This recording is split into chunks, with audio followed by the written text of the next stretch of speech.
સાવરકુંડલાના મોટા ઝીંઝુડામાં બાળકોને food poison થયું છે। શિવકુમારી આશ્રમના બાળકોને આ ફૂડ પોઈઝનની ઘટના સામે આવી છે। 110 માંથી 30 વિદ્યાર્થીઓ બીમાર થઈ ગયા છે। ફૂડ પોઈઝનિંગની અસર છે।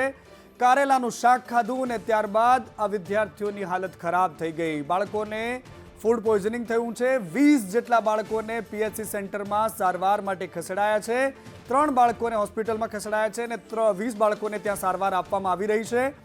અને આ ઘટના છે સાવરકુંડલાની કે જ્યાં બાળકોને ખાધા બાદ કારેલાનું શાક ખાધું અને ત્યારબાદ બીમાર પડવાની ઘટના સામે આવી છે।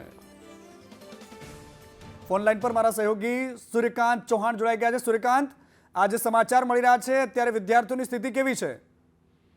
મનીષ, આજે બપોરની જે ઘટના છે, કારેલાનું શાક ખાધા બાદ 110 બાળકોમાંથી 30 બાળકોને ઉલટીની અસર થઈ છે અને તાત્કાલિક ધોરણે ઝીંઝુડા ગામમાં તે પીએચસી સેન્ટર ત્યાં ખસેડવામાં આવ્યા હતા।